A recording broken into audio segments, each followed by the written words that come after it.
Apps 6 pack కావాలంటే 6 పెట్టుకోవచ్చు, 2 కావాలంటే 2 పెట్టుకోవచ్చు. ఈ 6 ప్యాక్లు పెట్టించుకోవడం ఏంట్రా అనుకుంటున్నారా? ఈ వీడియో మొత్తం చూస్తే నీకు క్లారిటీ ఇస్తా. అసలు మనకి 6 ప్యాక్ కావాలంటే 6 ప్యాక్స్ పెట్టించుకోవచ్చు. ప్లాస్టిక్ సర్జరీస్ ఇలా చేయించుకుంటే ఫ్యూచర్ లో మన బాడీ ఖచ్చితంగా షెడ్కి వెళ్ళిపోద్ది అని ఎంత మంది నమ్ముతున్నారో ఒకసారి లైక్ చేయండి చూద్దాం. 8 కావాలా?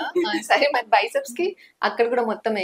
దీన్నే అబ్డామినల్ ఎచ్చింగ్ అంటారనమాట. అంటే ఏం లేదు, 6 ప్యాక్ ని మనం పెట్టించుకోవచ్చు. నీకు 2 ప్యాక్స్ కావాలా, 4 ప్యాక్స్ కావాలా, 6 కావాలా, 8 కావాలా, 10 కావాలా. ఎంతకీ మీకు స్టీల్ ప్లాంటా, షిప్ యార్డా, ఏషియాడా, జింక, బంక, ఎన్ని ప్యాకులు కావాలంటే అని పెట్టించుకోవచ్చు. సైంటిఫికల్ గా నీకు ఎక్స్ప్లెయిన్ చేస్తాను, కానీ ఫస్ట్ అయితే ఈ వీడియో సేవ్ చేసి అందరికి షేర్ చేయి. ఏదో ఒక టైంలో ఖచ్చితంగా యూజ్ అవుతుంది. ఫస్ట్ ఒక సర్జన్ వచ్చి నీ బాడీకి ఎక్కడెక్కడ ప్యాక్స్ కావాలో అక్కడ మార్కింగ్ అండ్ ప్లానింగ్ చేస్తారు. దాని తర్వాత ఎనస్థీషియా ఇస్తారు. నీ బాడీలో ఉన్న కొవ్వు ఉంటే చూడండి, ఫ్యాట్, అదంతా తీసేస్తారు బయటికి. ఇక్కడ ఒక థిన్ ట్యూబ్ ని ఇన్సర్ట్ చేస్తారు. కెన్యూలా అంటారా, ఎన్ని కెన్యూలాలు పెడతా అన్ని ప్యాక్స్ అనమాట. అంతా అయిపోయిన తర్వాత క్లోజర్ అండ్ డ్రెస్సింగ్ చేస్తారు. దీన్నే లైపోసెక్షన్ ఆర్ ఎచ్చింగ్ అంటారు అనమాట. మన భాషలో చెప్పాలంటే కోస్ తీసాక కుట్లేసి కవర్ చేసేస్తారనమాట. మీకు 6 ప్యాక్ వచ్చినట్టే. అవునన్నా, హైదరాబాద్ బాగా డెవలప్ అయింది.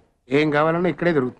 కానీ దీని వల్ల వచ్చే సైడ్ ఎఫెక్ట్స్ గురించి చెప్తాను జాగ్రత్తగా. ఈ బాడీ ఎప్పుడైనా షెడ్కి వెళ్ళిపోవచ్చు, దానికి నువ్వు రెడీ అయిపోవాలి. అండ్ హైపర్ పిగ్మెంటేషన్, స్వెల్లింగ్, అంటే కింద ఫ్లూయిడ్స్ ఆగిపోవడం, ఇలా ఎన్నెన్నో రిస్కులు ఉంటాయి అనమాట. దీని కాస్ట్ కూడా చాలా చవక, జస్ట్ $3,000 నుంచి $10,000 అవుద్ది అంతే. ఇది ఎవరు చేయించుకుంటారంటే బిగ్ బాస్ సెలబ్రిటీలు. మరి వచ్చాయి కదా బెట్టింగ్ నుంచి డబ్బులు అవన్నీ ఎక్కడ పెట్టాలి? ఇవ్వండి ఇలా పెట్టుకొని ఎందుకు భయ్యా మనకి డైట్లు, వర్కౌట్లు కష్టపడ్డం అని చెప్పి ఇలాంటి సర్జరీలు చేయించుకుంటారు అనమాట. ఏంటో ఈ మధ్యన డాక్టరేట్ కొనిసుకోవడం, డాక్టర్ని పక్కన పెట్టించుకోవడం, ఏది పడితే అది వాగేయడం. రేనక పగలనక ఎంతెంతో కష్టపడి ఎన్నెన్నో సాక్రిఫైజులు చేసి డాక్టర్ అవుతారు చూడండి, వాళ్ళు పిచ్చోళ్ళు. మేము కష్టపడి జిమ్ములు, డైట్లు, ఎంత కష్టపడి ఇంత రీసెర్చ్ చేసి ఇన్ఫర్మేషన్ అంతా తెలుసుకొని చేస్తాం కూడా మేము పిచ్చోళ్ళు, వీళ్ళే మంచోళ్ళు. నీకు ఎంత ఫాస్ట్ గా రిజల్ట్ వచ్చిందో అంతే ఫాస్ట్ గా షెడ్కి వెళ్ళిపోద్ది. అదే ఒకవేళ నువ్వు న్యాచురల్ గా డైట్, వర్కౌట్ అన్ని చేసి ఒక సస్టైనబుల్ గా, సింపుల్ గా చెప్పాలంటే మన క్లయింట్స్ లా చేసాం అనుకో, నీకు లైఫ్ లాంగ్ ఉంటుంది. ఇదిగో యాజ్ ఎ డైట్ కోచ్ గా నా బాధ్యత మిమ్మల్ని హెచ్చరించడం మాత్రమే. Decision, the choice is yours.